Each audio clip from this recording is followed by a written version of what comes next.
You can be like, what's good? Or what's up? Can a player just get a little love?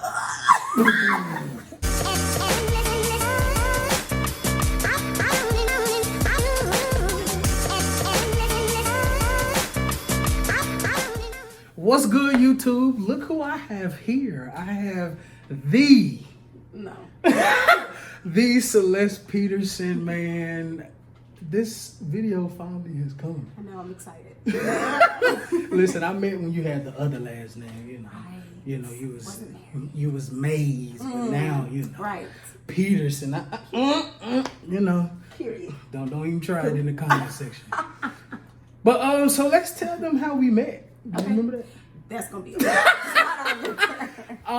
so we definitely met at a church in Terrell. I said Tyler earlier.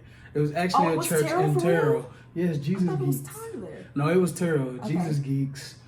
My team sung. Shout out to the team we got next. I miss y'all, man. But yeah, she got the shirt. But we're gonna have to put that on the website because we're gonna have to start selling that merch. But and I can model the shirt, by the way. yeah, but we met in Terrell at a event called Jesus Geeks, and it was just different choirs and different groups singing, and my group sung. And did you sing that night? No. I just sung in the choir. Cause I remember Kalea in the choir. She had a fro. I did. I sung in the choir, but I didn't lead a song. Oh, okay. Yeah. And then afterwards, I saw y'all in the parking lot. And Montreal, shout out to Montreal. Say something, Montreal. That shit up. We all met in the parking lot, and Montreal came up to me, and then Celeste came up to me, and we was just all talking. And you don't remember this? No. My memory is horrible. So. Oh my gosh. I remember stuff like that, but yeah, that's how we met, and from then on we've been best friends. And we church together. Period.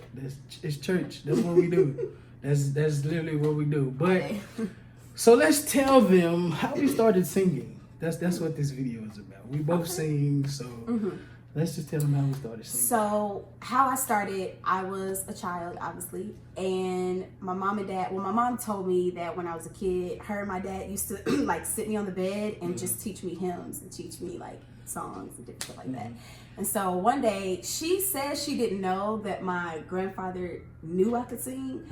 I think he didn't really know. He just put me on the spot one day. We was in service, and he was like, "I want my grandbaby to sing," and I was like, "Huh?" And I was 7 years old. I'll never forget. Yeah. And I sung my first song, "Falling in Love with Jesus." Ooh. And yeah, that was pretty much it. Like from that point on, I was just singing. And then there was another time where my mom said I was singing Fantasia in the car, and then that's when she knew I could sing. So I guess that was my first like initiative of singing. Yeah. And then she was like, "Okay, wait, she could really sing." So yeah, and they were saying I was singing before I was talking.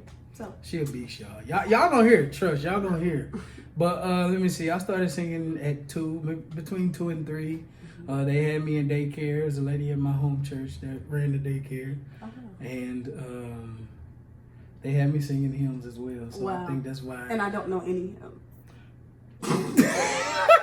Well, you know, I come from an old school Baptist church, so we had the red hymnals, the old books. I think we had some green ones too, but definitely grew up, singing out the hymnals. And I didn't really get into my voice until I was 15. Wow. Yeah, like I was sports all day. I was sports, literally, I was sports all day, every day. But when I got hurt, I was like, okay, well, I've been singing. I still was singing even though with the sports. So I was like, oh, let's try this out and see what happens. That's what I've been doing since, let me see. Yeah, 15. Yeah, I was a sophomore in high school. Yeah. Show me up. Go ahead. I'm not showing you up. Like, I actually didn't use mine. Like, yeah, but they thought you had, they for thought you not to use it. I mean, I was in the choir. I was in the choir every Sunday, but I wasn't getting booked. You wouldn't hear me just sing. Like I'm just not getting to the point to where people be like sing, and then you just I can do it.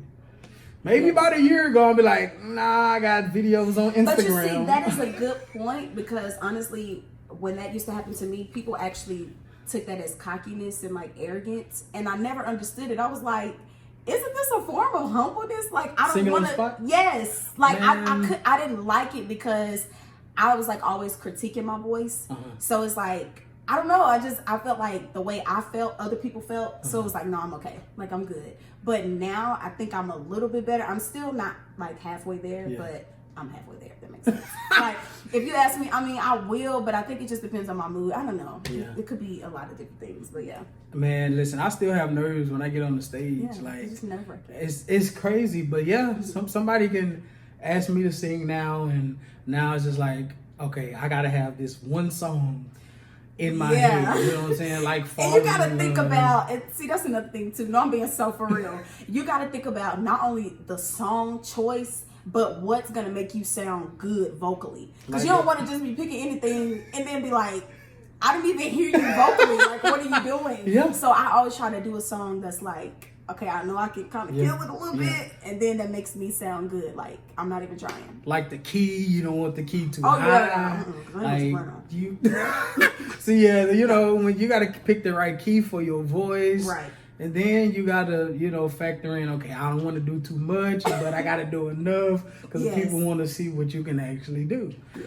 And so I think that's one reason why I sing the way I do now is the fact that when I start singing, I'm gonna give you pure tone. Oh yeah. I'm gonna give you tone first. I had actually gained the nickname in high school, the Silent Killer. So my choir teacher, my choir friends, they would call me the Silent Killer because I would always start off like, not even weak, but I would just start off like, I ain't giving it to you. Yeah. And then I just progress into it, and they like, nigga, like, are you serious? Like, really? This is what you gonna do? So yeah, that's how I learned how to, like, I guess, be in the game in a sense, like, just start off, like you said, just tone, try not to do too much, and then gradually build your way up. Because that's the suspense is what's going to leave everybody, like, in awe. She killed. Listen, y'all, she kills. We're going to give y'all a little bit at the end, but I guess let's just talk about the music industry, like where you see it now, because, you know, from a business standpoint, streaming is, you know, so far gone. Like, there's not a lot of, you know, actual merchandise sales for artists, but, you know, how do you survive as an artist or as a singer, just being around?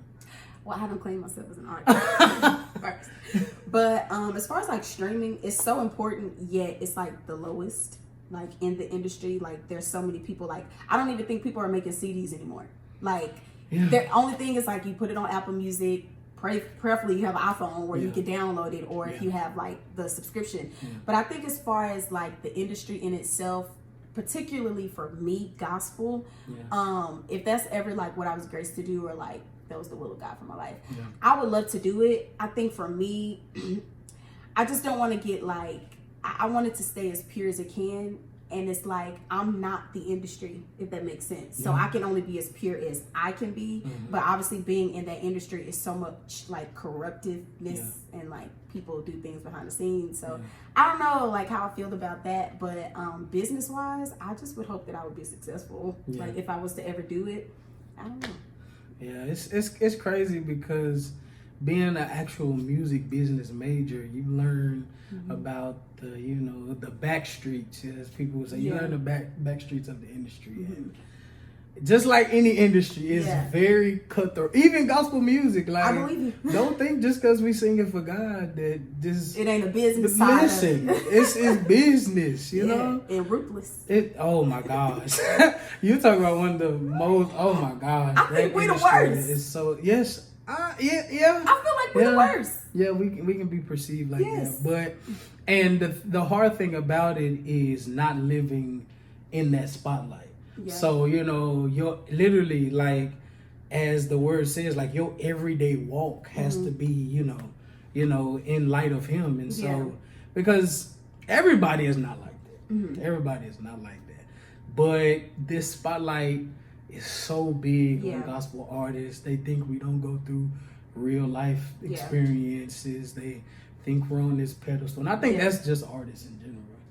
I think it's also about living the lifestyle too outside of it, which I know we hear that all the time, but I think it's really important because you not only have this platform for so many people, but you should be willing to live that life. Like, you should be willing to like wake up every day. The same thing you're writing about, the same thing you're singing about. I think you should live it. And then another thing, which is off note a little bit, but songwriting, I've been trying to like step back into that and make it like a bigger part of my life. But I think that's just people in general. We're like our biggest critics. So I feel like for me, I want to like debut those songs, but I just feel like nobody will really like it. So I don't know, but I feel like that's a big part too in like gospel, because you want to have your own royalties and your own money and stuff like that. So songwriting is definitely important. When it comes to songwriting, you want to write for the people, but at the same time, you're telling a story. Yeah. And so people don't understand that, you know, when it comes to writing a song, it's better. I feel like there's more success when there's an experience behind it, you know, because you can go and write a song and be like, oh, that hit. But if people don't relate to it, it's going to be a hit in your car, on your laptop. In your house. That's it. But when you have a song that has experience and testimony behind it, truth, authenticity, I think most definitely. So I guess we can sing for the people. All right. You ready? You gonna snap sing? Yeah, I got it. Come on, let's do it. I will bless the Lord, oh my soul, and all that is within me. Bless His holy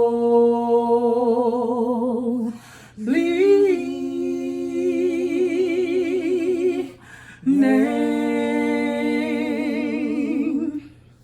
He has done great things. He has done great things. He has done great things. Bless His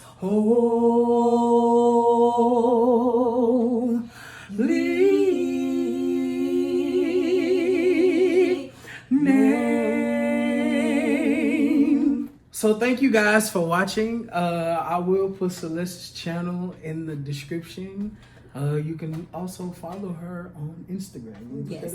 Okay, yes. I can put that up there. I appreciate y'all, man, and we out.